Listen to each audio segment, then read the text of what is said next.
Welcome to this explainer. Today, we're diving into a blueprint from the 3015 Tennis Academy.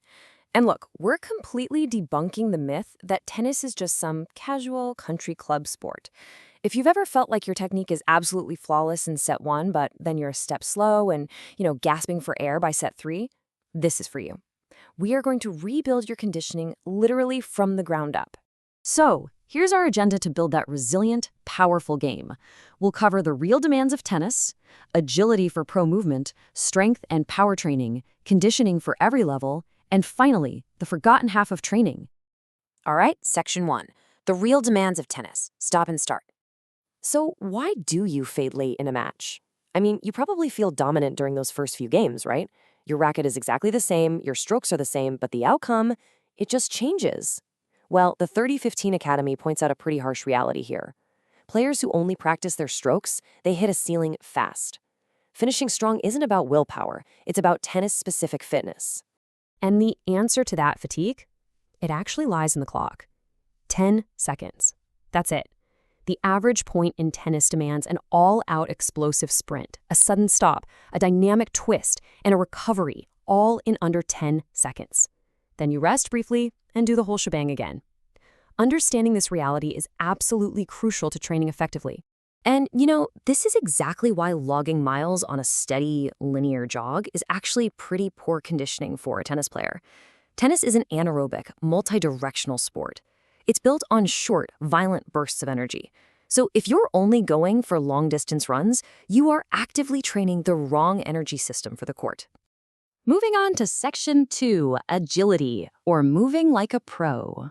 Think about it for a second. You move side to side or diagonally way more often than you sprint straight ahead. To mirror this, you need specific agility work.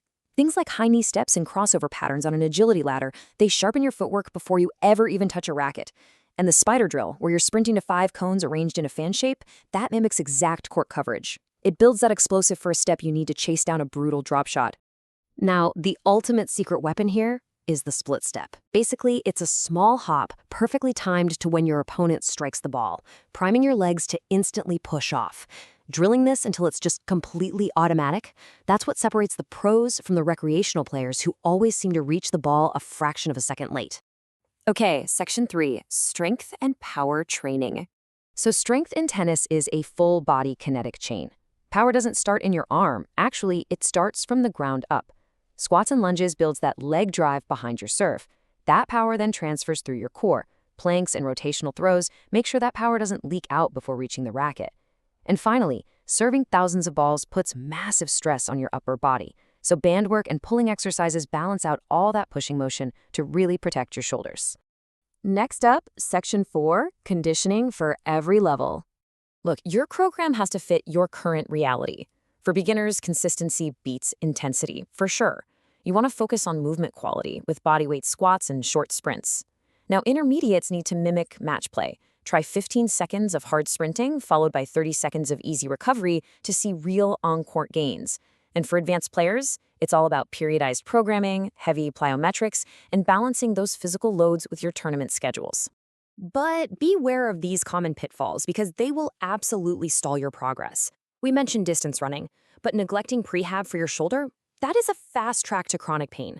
Skipping a warm-up just because you're, short on time causes entirely preventable strains. And doing random generic gym lifting, honestly, that helps you far less than movements that actually mirror the sport.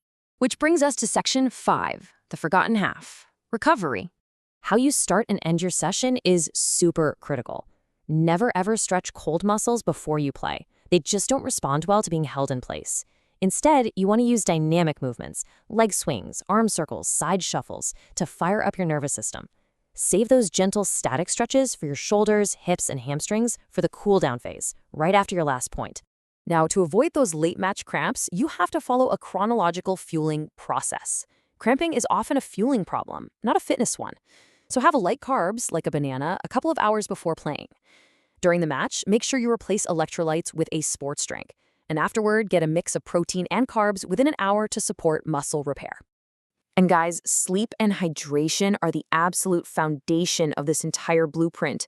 Here's a golden rule. You do not get fitter during your workouts. You get fitter while recovering from them. Skipping rest and pushing through lingering soreness is exactly how highly motivated players end up sidelined with injuries. You've got to prioritize 7 to 9 hours of sleep. The 3015 Tennis Academy expertly weaves all this athletic development into their coaching plans because, as they put it perfectly, strokes win points, but fitness wins matches. Honestly, having a coach correct your movement in real time is exactly where self-guided plans often fall short. So we'll leave you with this final, vital question to assess your own game. Is your fitness winning or losing you matches?